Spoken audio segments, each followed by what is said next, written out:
Good morning, and welcome to the inaugural Black Minds Matter Black-Owned Schools Tour. My name is Denisha Merriweather, founder of Black Minds Matter and host of this year's Black-Owned Schools Tour. During this year's tour, we have been visiting schools. We have 8 in total, 3 more to go, from across the country in Wisconsin, Tennessee, the District of Columbia, California, Louisiana, Oklahoma, and Arizona.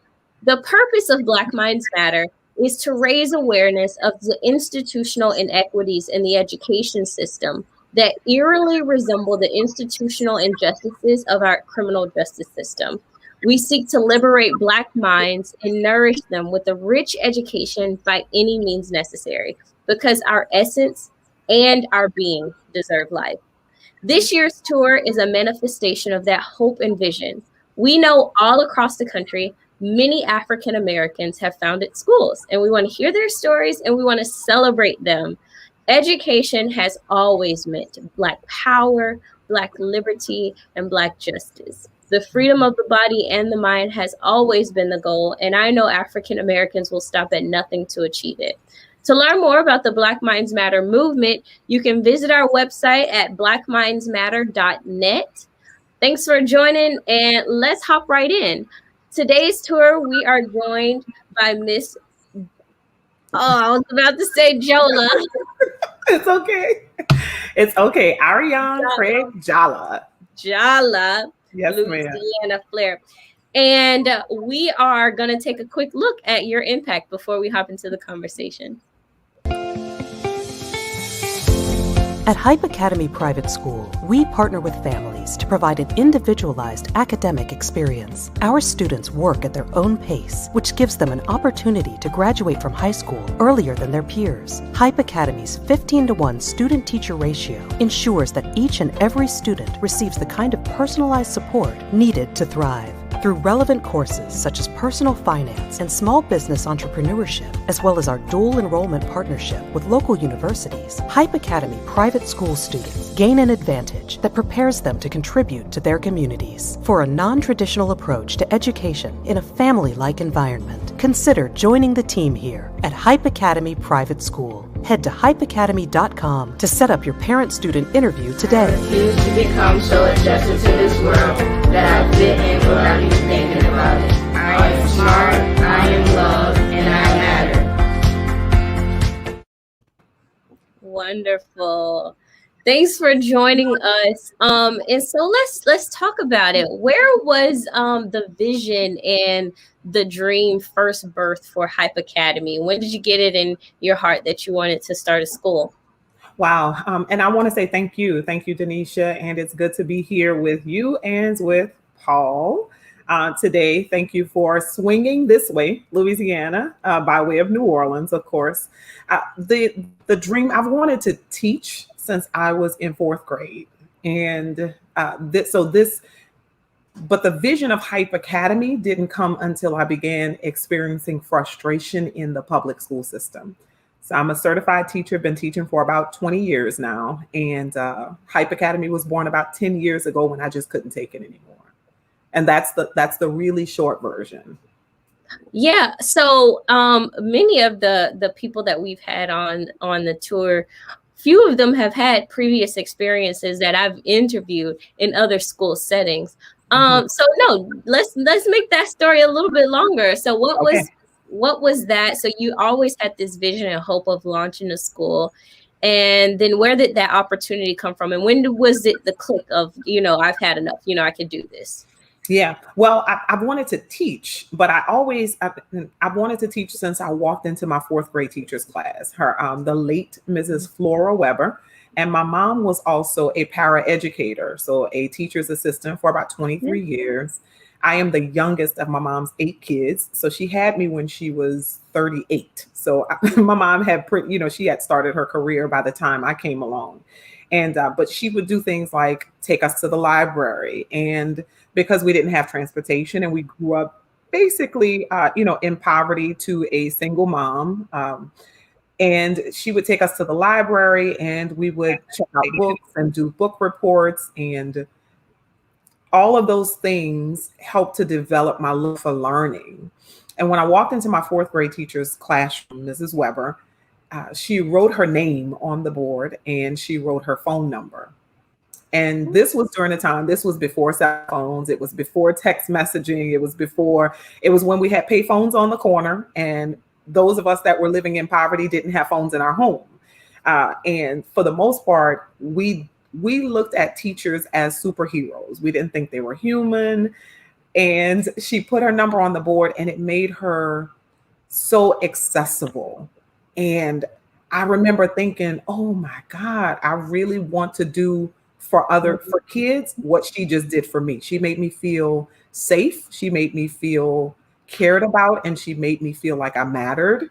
And that was the moment that the bug to teach and to educate was born. And so, of course, that was elementary school. I get through high school, I get to college, and I attended Dillard University here in New Orleans, and went in, got my undergrad in elementary and special education, and I'm ready. You know, I start teaching, and I immediately that summer after getting my undergrad, I started working on my master's at the University of New Orleans. Got there, and while I'm getting my master's, I start teaching. And I absolutely hated it. I hated waking up in the morning. I hated going into the classroom. And it was mainly because I felt like a failure. I felt like what I was doing, you know, my vision of teaching was to go in and do for those kids what she had done for me. But the reality of it was I was hired to teach the test. I was hired to prep these kids for standardized testing. And it was difficult to take into account all of the other things. For instance, many of them coming to me not having a foundation, basic math skills, basic reading skills. And there was this humongous gap between what I was expected to do, perform miracles, in my opinion, and what the reality was that these kids were coming to us without the basic skills. And I did that for about 5 years. And right after Katrina, by this time I had gone into a different parish to teach. And I thought, because this was the top parish in the state, and I believe it still is. And I went in, I said, well, maybe it'll be better, you know, if I get a job in this parish. And I got to this parish, and I was one of maybe 2 African-American teachers in the school. Most of my kids were not African-American. And of course, in the back of my mind, I'm like, it must be us. It must be our community. It must be a Black problem. It must be an African-American problem. But I get there and it is still the same, because it was a system problem. And the system was set up, I believe, for our kids to fail. It was not set up for our kids to thrive. It was not set up for our kids to be independent thinkers who thought outside of the box and built their own businesses and came back and contributed to their communities. And so I did it as long as I could. And then finally, I'll bring it to this final story. I will never forget. I was teaching in a middle school. I was back in the city of New Orleans post Katrina at this point. And I was teaching in a middle school, and I said, we went to a department meeting, which often happens. You know, we have a break. We're supposed to have a break. And I was in there doing some planning in my classroom. And of course, we were called out of our planning periods to go into a department meeting, which was happened very often. Got in there, and the principal was she was basically chiding us because our kids had not reached benchmarks. I was teaching middle school. Our kids had not reached benchmarks. They weren't doing well. And one of my colleagues said, how in the world do you expect us to teach these kids how to pass this test, the LEAP test here in the state of Louisiana, when many of them cannot do basic math, can't do basic reading. Many of them don't even know how to spell the streets that they live on. Yeah. And I'll never forget, the principal said, she said, I don't care what you do, just get them out of here and let them be high school's problem next year. That was the day that I decided I was walking away. And that Christmas, this was maybe September, October, that Christmas, I put my 2 weeks in, and that January we started Hype Academy. Wait, that's a fast transition. So how did you go from, okay, I get the frustration part because, people, all of us, and Paul included, we work in this education reform space, and we feel this tension, and this frustration all the time, especially when you look at students and you go visit classrooms and you see some kids who are thriving and who are prospering in education, and then you go and you see systems kids. I'm not even going to, because it is how you explained it. Kids who are just relegated to a system. So, but that was a fast transition. So from December to launching. So what was it going on in the background with this school? So I'm going to give you, there was a little bit of time right after Katrina when schools we were not necessarily back. Even my home in New Orleans East got about 6 foot of water. So we were really in a bad position. And my husband and I had a tenant who had a set of twins that were being homeschooled. And I use air quotes because they were being homeschooled by their aunt, but she really just had them baking cakes and doing hair, quite honestly. So they weren't truly being homeschooled. And their parents asked me, because at this point we were waiting for the schools to kind of get back. And I had actually gotten my real estate license, and we had started doing some things in real estate, and they were begging, Ari, please, can you homeschool our girls? So finally I did it. And so for about a year and a half, I did it. And we ended up toward the end of it, coming up with a name, Hype. That was myself, the girls. And by this time we had 2 or 3. We were doing it in my garage. Right. And, but because we weren't making a whole lot of money, I had to go back into the school system when it was ready. And when I went back in, I already in the back of my mind knew that Hype was a thing at this point, although it was in my garage, it was a thing. Yeah. And so it was already in the back of my mind as a potential possibility. And so what I did was, and it'll be 10 years on Monday, actually, February 22nd, 2011. Congrats. Thank you. That is when we formally formed as a company. And by January, September, October is when my mind started churning.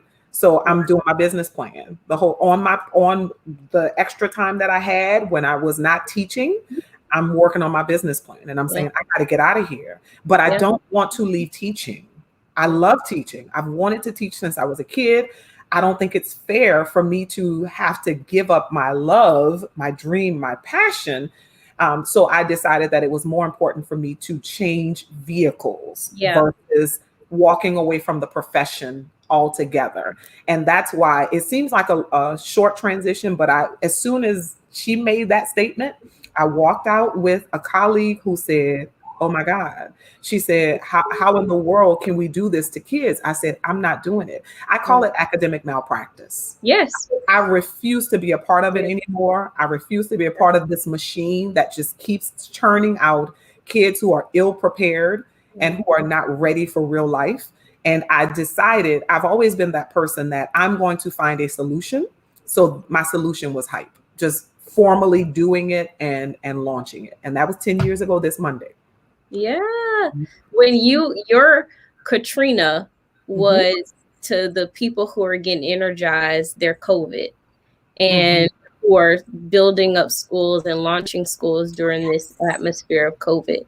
And it's funny how I got my master's in social work, and I always talk about this issue as it relates to social work and trauma-informed care, because so many people in education experience trauma. And many of our kids are experiencing trauma every day, and that's not right.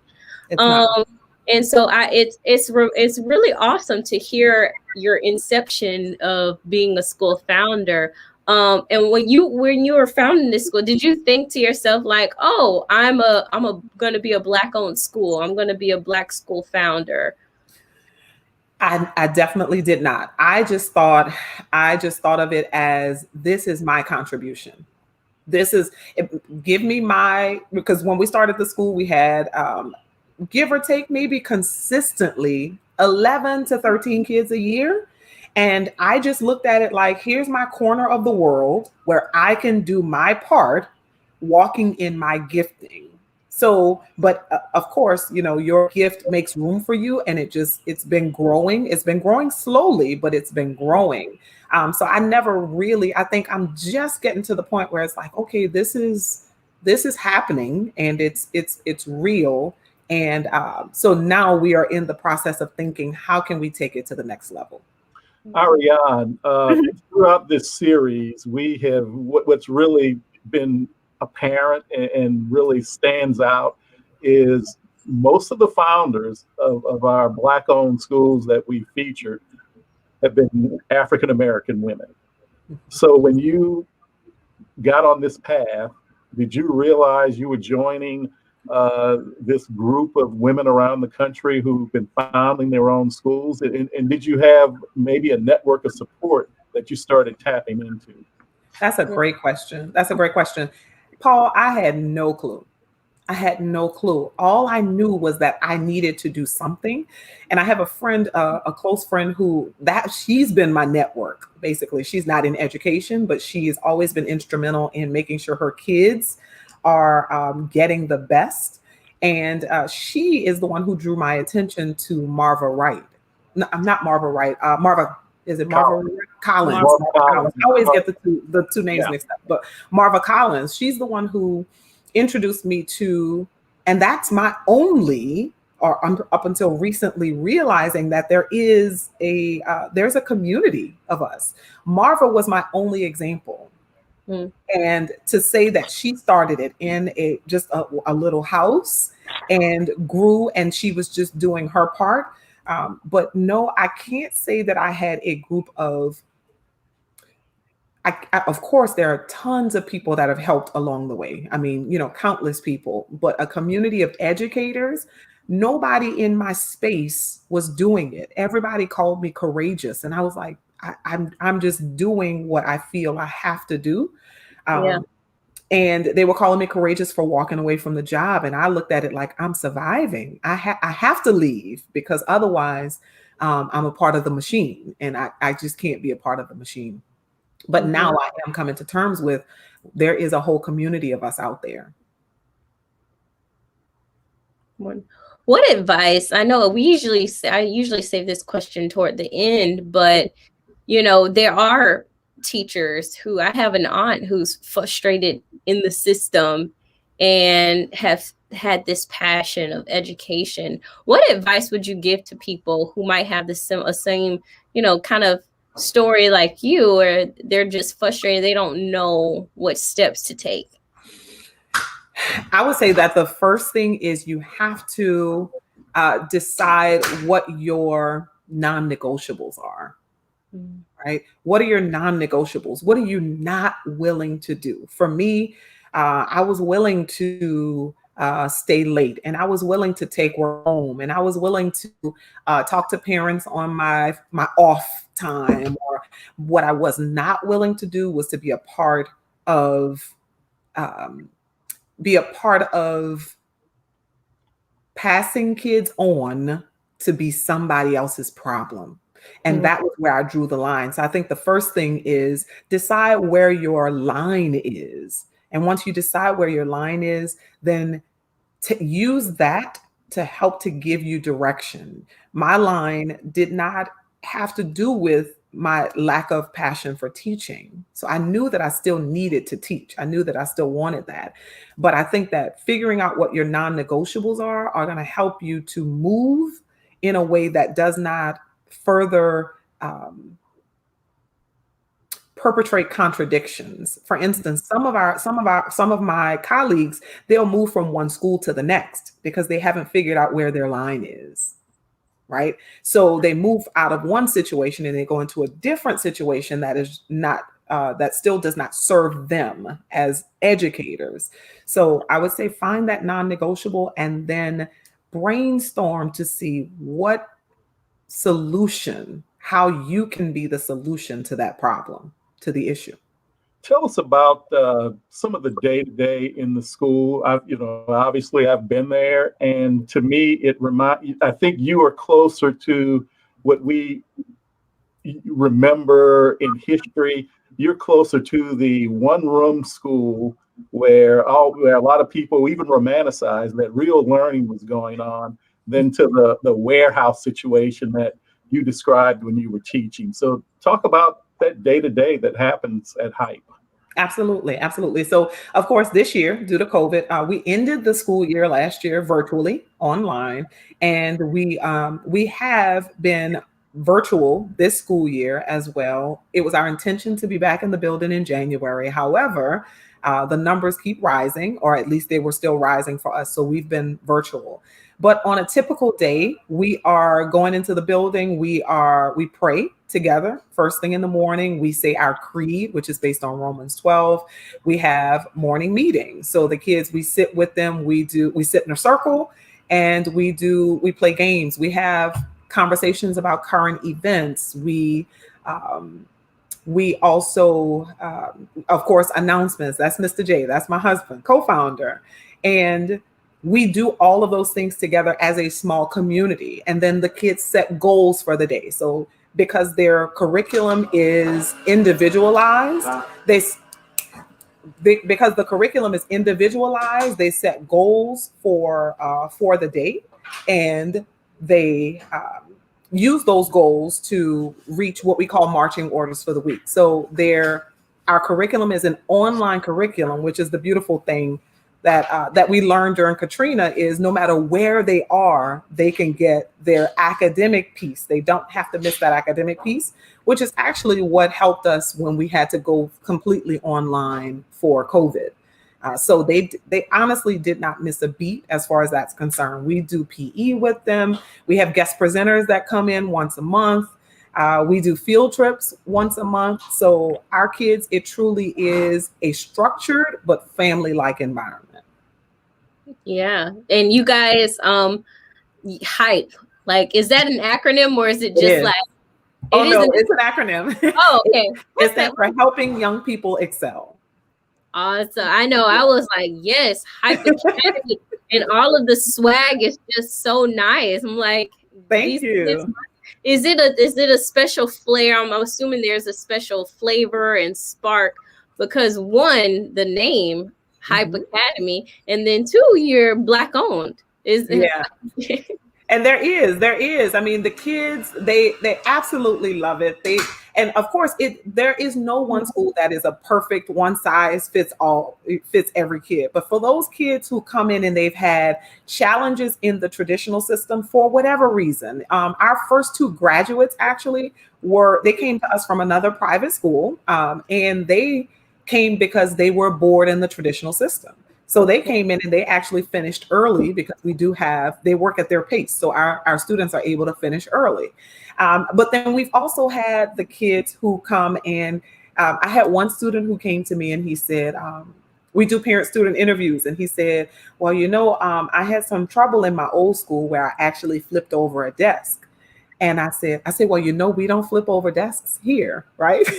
And that kid stayed with us for years and blossomed and bloomed. And we never had an issue with him flipping over a desk, because we treated him as an individual. And when he had those challenges of getting angry and not really know what to do with anger, we are small enough and niche enough where we could recognize it and pull him out, call him on the carpet and say, all right, how can we deal with this conflict resolution?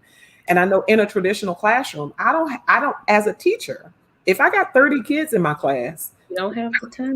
I don't have time to even if I want to, I don't have the time to pull out a kid who may be going through crisis and say, okay, let me leave my other 29 kids and bring you out into the hall and have a conversation. Maybe he didn't get enough rest the night before because they were fighting in his home, so we have that.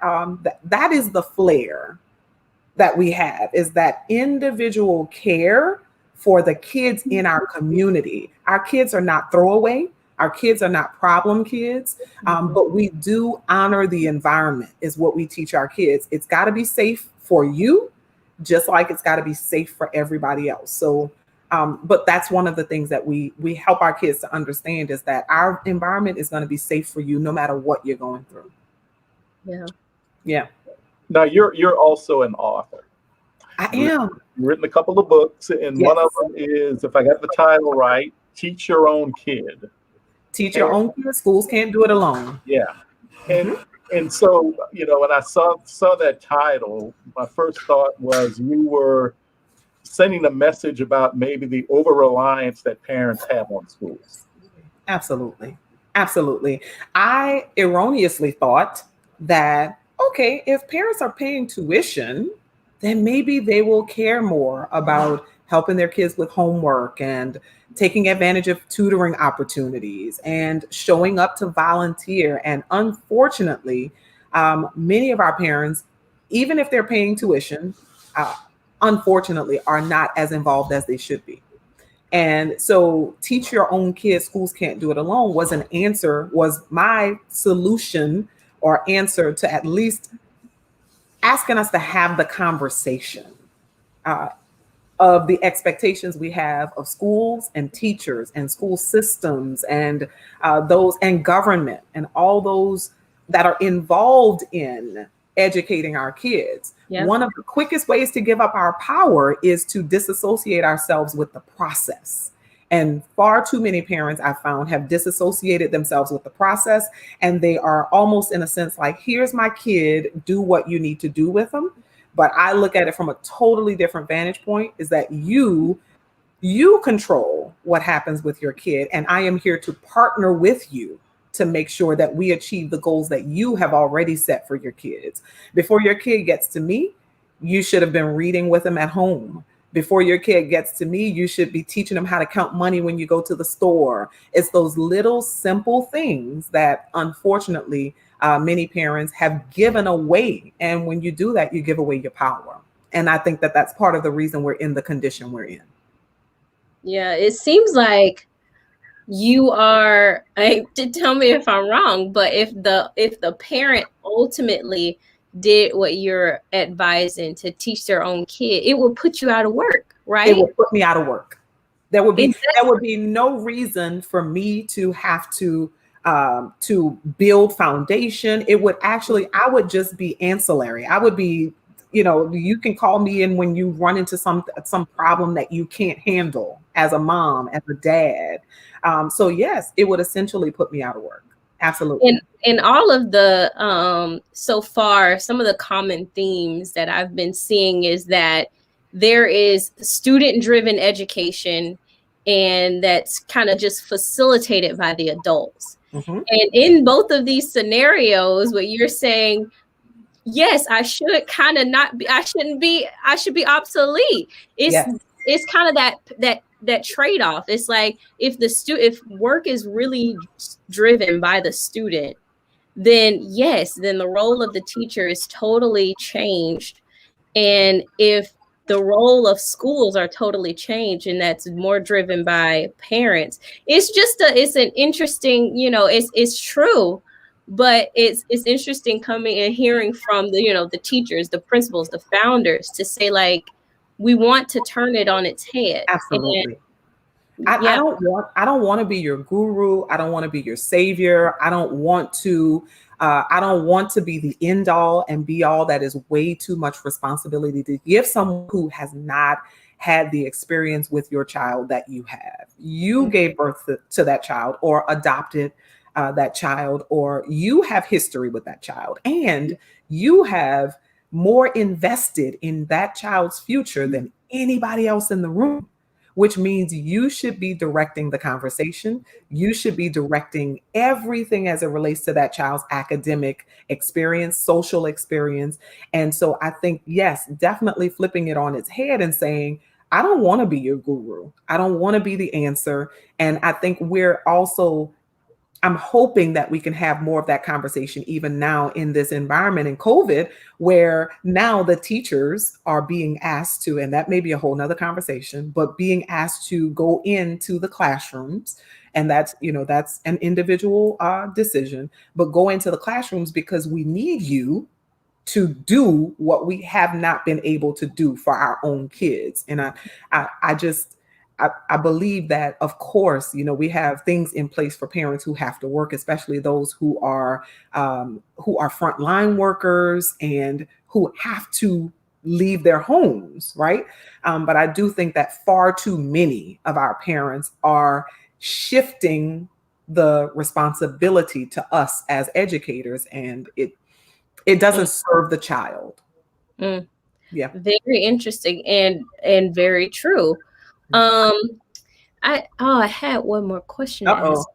Well, while you think about that, Denisha, one of our segments yesterday, there was a school where they talked a lot about HBCUs, and that's the other thing I've been finding that our leaders have in common is this HBCU connection. And you went to a Dillard. New Orleans HBCU, Dillard. How Yeah. important?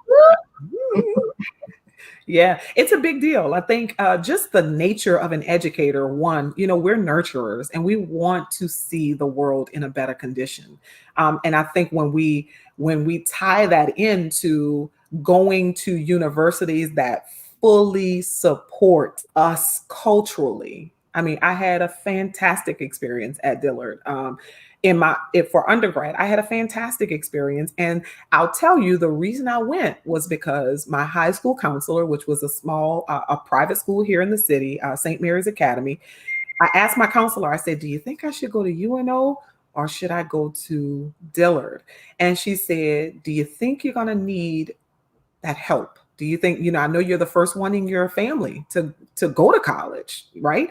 Do you think you're going to need that additional assistance? And I said, I believe so. I think I'm going to need some support. Nobody has done it before me. She said, you should go to Dillard. You should go to Dillard because culturally, they're going to help to nurture you in this new environment.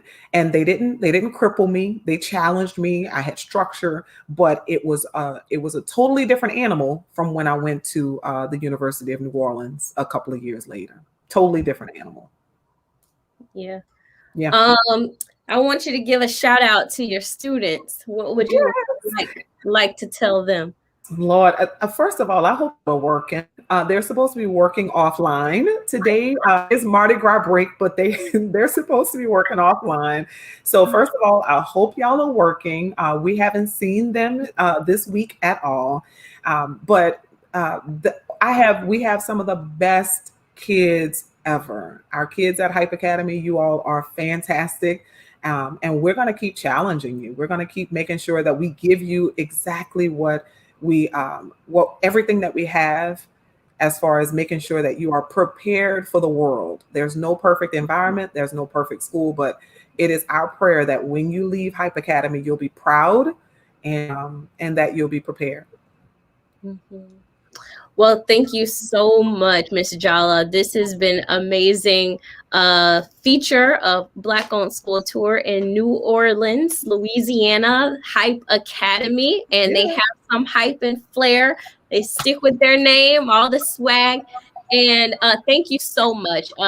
We are continuing our Black Minds Matter Black-owned schools tour. We're going to fly over, shoot over, because we're virtual. We get to do it really fast, lightning speed. In California, Pasadena Rosebud Academy today at 1 p.m. Eastern and 10 there in Pacific time. So we're giving you the Pacific Standard Time, 10 a.m. Pacific Standard Time.